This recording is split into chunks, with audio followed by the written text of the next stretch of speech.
दोस्तों D media times में आपका स्वागत है। जियो गीता परिवार एवं सर्व मंगलाय सनातन धर्म फाउंडेशन की ओर से श्रीमद् भगवत गीता सनातन जय घोष पर राजस्थान विश्वविद्यालय के मानविकी पीठ सभागार में अंतर्राष्ट्रीय संत गीता मनीषी ज्ञानचंद महाराज का व्याख्यान होने जा रहा है। दोस्तों हम आपको बता दें कि आज होने वाले कार्यक्रम से एक दिन पहले प्रदेश के उप मुख्यमंत्री प्रेमचंद बैरवा ने महाराज श्री के राजस्थान आगमन पर खुशी व्यक्त की और प्रस्तावित व्याख्यान के पोस्टर का विमोचन भी किया था। महाराज श्री के आगमन को लेकर जनप्रतिनिधियों, सनातन गीता प्रेमी संगठनों, योग प्रशिक्षण केंद्रों, आध्यात्मिक, धार्मिक, सामाजिक शिक्षण संस्थानों के साथ साथ विद्यार्थियों का महाराज श्री के प्रति श्रद्धा एवं कृतज्ञता अभिव्यक्ति स्वरूप सार्वजनिक अभिनंदन किया जा रहा है। तो चलिए दोस्तों बिना देर किए महामंडलेश्वर संत गीता मनीषी ज्ञानचंद महाराज का आपको व्याख्यान सुनाते हैं। लेकिन इससे पहले हमारे चैनल को सब्सक्राइब, वीडियो को लाइक और शेयर करना ना भूलिएगा। जय श्री राम।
श्रीमद् भगवत गीता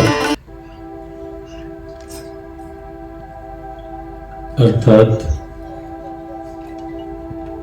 श्री भगवान के द्वारा गाया गया अलौकिक गीत।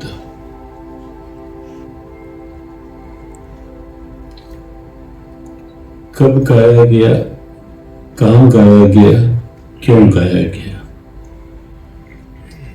थोड़ा सा इस पे चर्चा करेंगे बहुत संक्षेप में और कुछ मिनट छोड़ेंगे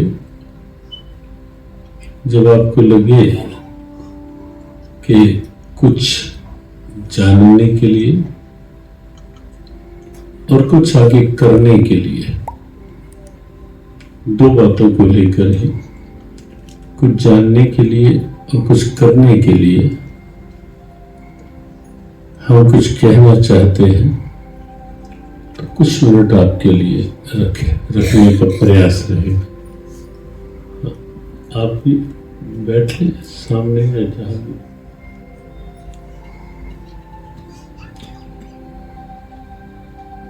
संयोग से अपनी भारतीय परंपराओं का जो मास का क्रम है उसमें मार्गशीर्ष महीना चल रहा है। चैत्र, वैशाख, ज्येष्ठ, आषाढ़ का जो क्रम है जो प्राय हम भूलते जा रहे हैं, उस क्रम में मार्गशीर्ष का महीना चल रहा है। मार्गशीर्ष वह मास है जिस मास को भगवान कृष्ण ने श्रीमद् भगवत गीता के 10वें अध्याय में जो विभूति योग है, अनेक विभूतियों का वर्णन करते हुए अश्वत्था सर्ववृक्षाणां वृक्षों में मैं पीपल हूं, देवऋषिणां नारद देवऋषियों नारद हूं, स्रोत सामस्मी जाह्नवी, नदियों में मैं गंगा हूं। ऋतु नाम कुसुमाकरः, ऋतुओं में बसंत ऋतु में हूं। ऐसे ही भगवान ने एक विभूति गिनवाई है। मासा नाम मार्गशीर्षोऽहम्, महीनों में मार्गशीर्ष का महीना मैं ही हूं। ये वो महीना है जिस मास में यहां हम सब बैठे हैं। मार्गशीर्ष मास वह मास है जिसकी शुक्ल पक्ष की एकादशी, इसी मास की एक कल एकादशी है और ठीक 15 दिन के पश्चात कल कृष्ण पक्ष की एकादशी है। ठीक 15 दिन के पश्चात जो एकादशी आएगी मोक्षदा एकादशी, शुक्ल पक्ष की एकादशी, वही सौभाग्यशालिनी तिथि है जिसको स्वयं भगवान गोविंद ने चुना अर्जुन के निमित्त से पूरे विश्व को गीता ज्ञान, गीता उपदेश देने के लिए। तो मार्गशीर्ष मास के शुक्ल पक्ष की एकादशी तिथि श्रीमद् भगवद गीता उपदेश की तिथि है और वही तिथि तब से लेकर आज तक श्री गीता जयंती पर्व के रूप में हम सबकी आस्था, हम सबकी प्रेरणा बनी हुई है। जैसे पीछे कार्तिक मास निकला, कार्तिक मास के शुक्ल पक्ष की जो अष्टमी थी, उस दिन भगवान कृष्ण ने पहली बार गौचारण प्रारंभ किया। पहली बार अपने हाथों से विधिवत गौ पूजन किया और गौचारण प्रारंभ किया।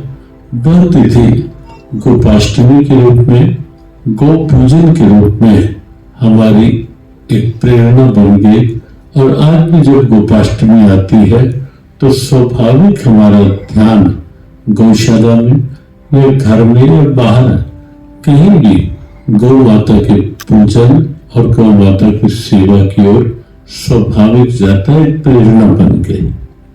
ऐसे ही मार्गशीर्ष के शुक्ल पक्ष की एकादशी जो आएगी श्री गीता जयंती पर्व के रूप में हमारी आस्था बन गई। एक बात और आपको स्पष्ट कर दें, कुछ भ्रम बने रहते हैं कि गीता उपदेश कितना पुराना है। ये जो गीता जयंती आएगी, इस गीता जयंती पर गीता उपदेश के 5161 वर्ष पूरे हो जाएंगे। 5161 ईयर्स।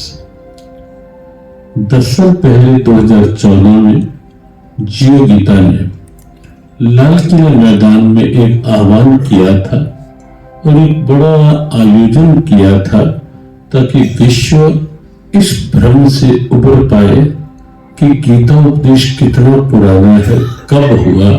और तब एक आयोजन किया गया था जियो गीता की ओर से 5151 अर्थात 5151 और बहुत खुले शब्दों में देश भर के संतों, विद्वजनों के आगे जियो गीता की ओर से एक प्रस्ताव रखा गया था कि अगर किसी को इस गणना में जो जियो गीता की ओर से आई है, इस गणना में किसी को यदि संदेह हो या किसी को लग रहा हो, लेकिन केवल कहने मात्र में नहीं, शास्त्र सम्मत हो और तर्क संगत हो, according to the ancient holy books हो और साथ साथ विद लॉजिक हो, तो निश्चित हम मानने को तैयार होंगे कि 51 से 51 वर्ष नहीं हुए, इतने वर्ष हुए।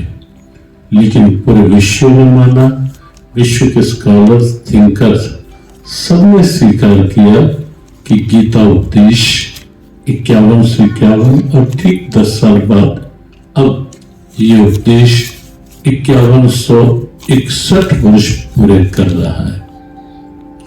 कई बार ऐसा भी होता है कि श्रीमद् भगवद गीता को हम श्रीमद् भागवत गीता बोलने लगते हैं। भागवत गीता नहीं है, भगवत गीता है। उसमें बड़ा एक बेसिक डिफरेंस है, मौलिक सा अंतर है। वो अंतर ये है कि भगवत गीता है, भागवत पुराण है। अंतर ये है, वह पुराण जिसमें भगवान की चर्चा है या भगवान का बनने की प्रेरणा की चर्चा है, वो है भागवत पुराण। लेकिन जो स्वयं भगवान के द्वारा की गई चर्चा है, जो स्वयं भगवान के द्वारा कही गई बात है, वो भगवत गीता है, जहां स्वयं भगवान के द्वारा कही गई बात है। विश्व का एकमात्र ग्रंथ है जहां श्री भगवान वाच लिखा होता है। और जगह आप देखेंगे कि कहीं ऋष्यवाच लिखा होगा, कहीं सूत वाच लिखा होगा, कहीं वैशंपायन वाच अलग अलग आचार्य ऋषि उनके वाच है। लेकिन स्वयं श्री भगवान वाच, भगवान के द्वारा कही गई कोई बात, वो विश्व का एकमात्र ग्रंथ है। एक ही ग्रंथ है जो श्रीमद् भगवत गीता है, भगवान के द्वारा गाया गया गीत है गीता। ये स्पष्ट हो गया कि कब 5161 साल पहले गाया गया गीत। कहां गाया गया? एक बड़े विचित्र वातावरण, दुविधाग्रस्त वातावरण में, एक ऐसे वातावरण में जहां हलचल थी, जहां अशांति थी, जहां तनाव था, जहां दबाव था, जहां दुर्भाव था, जहां कहीं शस्त्रों की टंकार थी, जहां कहीं घोड़े हाथी उनकी चिंगाड़ थी, जहां कहीं कई तरह की कर्ण पुकार थी, और केवल करंदन पुकार ही नहीं, कहीं कहीं चीतकार और कहीं कहीं हाहाकार थी। एक ऐसे वातावरण में भगवान कृष्ण ने शंखनाद किया, शांति और सद्भाव का। विश्व के कुछ स्कॉलर्स, कुछ थिंकर्स, कुछ रिसर्चर्स, उन्होंने ये कहा कि भगवान कृष्ण को ऐसी जगह ही क्यों मिली गीता उपदेश देने के लिए जहां इतनी अशांति? क्योंकि कई बार होता है, कई बार क्या प्राय होता है कि जैसे प्रारंभ में आपको कहा कि कुछ देर के लिए मोबाइल भी शांत और आप भी शांत, आपस में बात नहीं, कि चलते सत्संग जरा भी हलचल हो, जरा भी बच्चों की बात के बीच में आवाज आती है तो कहीं ना कहीं एकाग्रता वो होती है। तो इसलिए शांत वातावरण। क्यों? क्योंकि voice of God can be heard only in the deep silence. ईश्वरीय स्वर किसी को अंदर सुनने हैं, ध्यान में, अनहद के रूप में, बांसुरी के रूप में, या कहीं दिव्य ध्वनियों के रूप में ईश्वरीय स्वर किसी को भीतर सुनने हैं, भीतर वह भी जब बिल्कुल डीप साइलेंस होगी, अंदर की खामोशी, अंदर की शांति, जहां कोई विचार नहीं, विकार नहीं, कोई अस्थिरता नहीं, कोई ऊहापोह नहीं, कोई उधेड़पुन नहीं, बिल्कुल तन्मयता, एकाग्रता, शांति, वही संभव है अंदर से ईश्वरीय स्वर सुने जा सकते। और ऐसे ही बाहर भी voice of God can be heard only in the deep silence. लेकिन यहाँ एक बिल्कुल अलग सा वातावरण, युद्ध की भूमि, और वहां भगवान कृष्ण उपदेश देने के लिए तैयार हो रहे। सैन्योरुभ्योर मध्ये विषिदंतम इदं वचः, दूसरे अध्याय का 10वां श्लोक है, जहां लिखा कहा गया कि दोनों सेनाओं के मध्य, और सेनाएं कौन सी थी? एक और कौरव है, एक और पांडव है। कौरवों के रूप में आसुरी शक्तियां हैं, पांडवों के रूप में देवी शक्तियां हैं।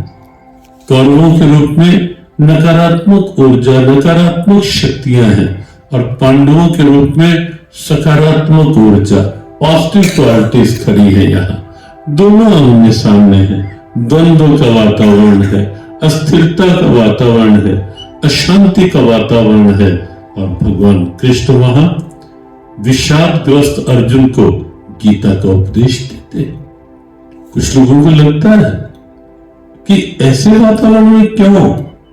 अरे भाई, आप सोचें कि शांति की आवश्यकता वही तो है ना जहां अशांति है या नहीं? और फिर एक बार जरा सजग होकर देखें, शांति की आवश्यकता जहां अशांति होगी वही तो लगेगा ना शांति की आवश्यकता है। जहां भूख होगी वही तो भोजन की आवश्यकता महसूस होगी। और भगवान गोविंद जानते थे कि आने वाले समय में ये महाभारत न जाने कितने रूपों में और आगे बढ़ जाएगी। और आज हम देख ही रहे हैं, महाभारत जो बैटलफील्ड है वो अंदर भी कहीं ना कहीं है और बाहर भी कहीं ना कहीं। अंदर कहीं ना कहीं जो वृत्तियों का महाभारत, मैं, मेरा, तेरा, वो ये महाभारत चलता रहता है, मेर तेर का महाभारत। अंदर कहीं ना कहीं द्वंद्वों का महाभारत चलता रहता है और बाहर भी कहीं ना कहीं अनुकूलता प्रतिकूलता का महाभारत, सुख दुख का महाभारत, कहीं ना कहीं नेगेटिव और पॉजिटिव क्वालिटीज का ये सब कहीं ना कहीं महाभारत चलता रहता है। और यही नहीं, पूरे विश्व को आप देखो, कितने रूपों में महाभारत। कहीं कोई देश आपस में भिड़ रहे हैं, कहीं कोई देश आपस में भिड़ रहे हैं। युद्ध की विभीषिकाएं पूरे विश्व में एक आशंका उत्पन्न करती रहती हैं। आए दिन ये समाचार आप देखते हैं, कहीं थर्ड वर्ल्ड वार ना हो जाए। ये आशंकाएं हैं या नहीं दुनिया के सामने? ये चेतावनी है या नहीं है कि कहीं थर्ड वर्ल्ड वार की ओर ना विश्व बढ़ जाए आगे? क्यों? क्योंकि जब पोलराइजेशन दिखता है, ध्रुवीकरण दिखता है कि कुछ देश इधर हमास के साथ, कुछ इजराइल के साथ, और उधर कोई यूक्रेन का पक्ष ले रहा है, कोई रशिया का पक्ष ले रहा है, तो लगता है ये पोलराइजेशन ये भी तो एक महाभारत ही है ना। और ये महाभारत एक बृहद रूप लेता हुआ दिखता है। समाधान क्या है? मेटेरियलिस्टिक साइंस के पास कोई सॉल्यूशन नहीं होता। तो आप ये बताओ, अच्छा चिंताएं बढ़ रही हैं समय के साथ या कम हो रही हैं? ठीक बताना जरा। टेंशन रेट बढ़ रहा है या कम हो रहा है? बढ़ रहा है। स्ट्रेस बढ़ रही है या कम हो रहे हैं? बढ़ रहे हैं। डिप्रेशन रेट बढ़ रहा है या कम हो रहा है? पूरे विश्व में बढ़ रहा है, पूरे विश्व में। अच्छा ये बताओ, कभी जो बड़ी उम्र के लोग बैठे हैं, कभी आपने ये देखा था कि अपनी छोटी आयु में कि जब बचपन था कि बचपन में स्ट्रेस या डिप्रेशन कभी सुनने में आता था क्या? टेंशन शब्द पता होता था क्या बचपन में? कहीं नहीं था। लेकिन आज छोटे छोटे बच्चे स्ट्रेस में, छोटे छोटे बच्चे कहीं ना कहीं डिप्रेशन की ओर। जब 15 साल 17 साल 18 साल के बच्चे डिप्रेशन की ओर जाते दिखाई देते हैं या सुसाइडल रेट इस एज में बढ़ता दिखाई देता है, तो वहां लगता है नहीं लगता कि समाधान की आवश्यकता है? लगता है या नहीं लगता कि समाधान चाहिए? वो समाधान क्या है? भगवत गीता वो समाधान।